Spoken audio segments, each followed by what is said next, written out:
आप सबने एक न्यूज़ तो सुनी होगी जो कि बहुत ही ज़्यादा वायरल हुई थी, एसडीएम ज्योति मौर्य के केस के बारे में। तो मैं उस न्यूज़ के बारे में ये नहीं कहना चाहूँगा वो सही थी, गलत थी, क्या थी, मेरा नज़रिया उस चीज़ के लिए बिल्कुल भी अलग है। मैं बस वो नज़रिया आपके सामने रख रहा हूँ। आप सुनिएगा कि क्या ये बात सही है। इस न्यूज़ के बाद ऐसा हुआ कि कई सारे जो हस्बैंड थे, उन्होंने अपनी वाइफ़ को जो जहाँ पर भी वो पढ़ रही थी या किसी भी एग्ज़ाम की वो तैयारी कर रही थी, वहाँ से उन्हें वापस बुला लिया कि हमें एसडीएम ज्योति मौर्य जैसी बीवी नहीं चाहिए और ना ही हम उसके पति जितने काबिल हैं कि हाँ, हम लड़ाई भी कर सकें या केस वगैरह कर सकें, हमें चाहिए ही नहीं। बिल्कुल सही बात है, आपने जो डिसीज़न लिया, उसके ऊपर मैं आपको बिल्कुल कोई राय नहीं दूँगा, गलत लिया, सही लिया, वो आप तक है। लेकिन मेरा एक सवाल है, ये एक केस होने के बाद आपने आपकी वाइफ़ को बुला लिया, लेकिन आप लोग एक चीज़ समझिए जभी भी ये जो समाज में एक बहुत ही कॉमन सेंटेंस आप लोग सुनते होंगे कि बेटा अब बड़ा हो रहा है, बेटी अब बड़ी हो रही है, इनकी शादियाँ कर दो। बेटा कुछ नहीं करता है तो अभी शादी कर दो, ज़िम्मेदारी आएँगी खुद ज़िम्मेदार हो जाएगा। फिर उसके बाद उसकी ज़िम्मेदारियों को सुधारने के लिए किसी और की ज़िंदगी भी बिगाड़ दी जाती है। ठीक है? घरेलू हिंसा, डोमेस्टिक वायलेंस के बारे में आप लोग इतना कुछ सुनते हैं, ठीक है? और आजकल कई जगह होता है ये, भले ही ये चीज़ सामने नहीं आ रही हो क्योंकि पता है लोग क्या कहते हैं, अरे ये तो घर-घर की कहानी है, थोड़ा बहुत सहन करो, ये करो, वो करो, होता है, चलता है। ये चीज़ क्यों की जाती है फिर?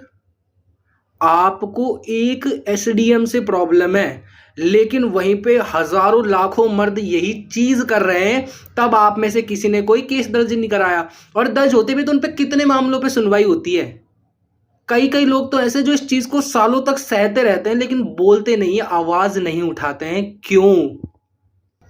एक बात आपको सीधी साफ बताऊँ, अगर आप लोग ये सोचते हो ना कि देखो उनकी कोचिंग छुड़ाने से, पढ़ाई रोक देने से वो ऐसी नहीं बन पाएँगी और वो इन चीज़ों से बच जाएँगी। देखो, जिसको जैसा बनना है ना, वो उस हालत में रह के भी बन जाएगा जब वो कुछ नहीं है और जिसको सही रहना है वो बहुत कुछ ऊँचा बनकर भी वैसा ही रहेगा, डाउन टू अर्थ रहेगा। लेकिन जब आप लोग इन चीज़ों को देखने के बावजूद भी शादियाँ बंद नहीं कर रहे हो, ऐसे लोग जो पीते हैं, ऐसे लोग जो जिनको पता है जिनका कैरेक्टर खराब है। जनरली मैंने यहाँ पे कई सारे लोग देखे हैं जो शाम को पी के आते हैं और अपने घर में ड्रामे करते हैं। सच बताऊँ ना बिल्कुल पसंद नहीं है। उनके घरवालों ने पता है क्या सोचा था कि यार कोई बात नहीं, बेटा है शादी कर देते हैं, ज़िम्मेदारी आएँगी तो ये भी ज़िम्मेदार हो जाएगा और उनके चक्कर में एक लड़की की ज़िंदगी और बर्बाद हो चुकी है।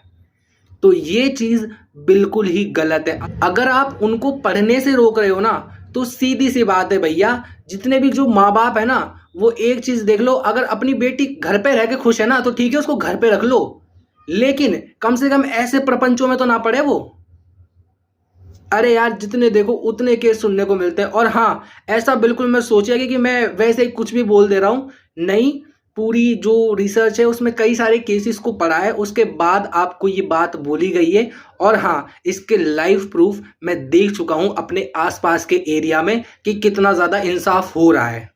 तो इसलिए कोई भी ये नहीं कहेगा कि नहीं तुम्हें नहीं पता, बहुत सारे नियम कायदे ये वो। अरे बहुत सारे नियम कायदे हैं और लोग इसके खिलाफ आवाज़ भी उठाते हैं, लेकिन वही है ना कि 70% जो आवाज़ होती है उनको दबा दिया जाता है ये कहकर कि कोई नहीं, हर घर की कहानी है और झेलो, थोड़ा बहुत सहन कर लो। थोड़ा बहुत सहन करते, करते, करते, करते कई साल निकल जाते हैं और क्या ज़िंदगी जी है फिर उन्होंने। देखिए सीधी-सी बात है, अगर आप लोग चाहते हैं कि नहीं समाज में अच्छा परिवर्तन आए, तो आपको खुद को परिवर्तन लाना पड़ेगा अपने अंदर।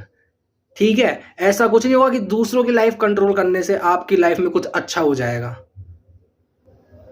इतनी सब चीज़ें सुनने लेकिन हम लोग कभी ऐसे केस नहीं सुनते हैं कि यार है ना उस बेटी के साथ तो ये हुआ है तो मुझे तो डर लगता है मैं अपनी बेटी की शादी नहीं करूँगा या उस उन माँ-बापों के साथ ये हुआ है तो मैं अपने बेटे की शादी नहीं करूँगा, नहीं तो ये भी मुझे छोड़ के चला जाएगा। नहीं, जब तो उनको करनी है तब क्या समाज के ऊपर से प्रेशर पड़ रहा है ना तुम्हारा बच्चा बहुत बड़ा हो रहा है, तुम्हारी बच्ची बड़ी हो रही है, करो, करो, करो और शादी के बाद अगर आपका बेटा कुछ नहीं करता है, तो आप रोओगे। तो आप बहू को कहोगे कि यार दहेज नहीं लाई ये वो और ज़्यादा कुछ बहुत ही ज़्यादा अच्छे हो तो ठीक है, और भी बहुत सारी प्रॉब्लम्स होती हैं जिनका उनको सामना करना पड़ता है। तो देखिए परिवर्तन जब ही होगा जब आप खुद बदलेंगे। किसी को बदलने से, किसी की लाइफ़ कंट्रोल करने से नहीं बदलेंगे। संभल जाओ और सुधर जाओ और प्रेम से बोलो राधे राधे।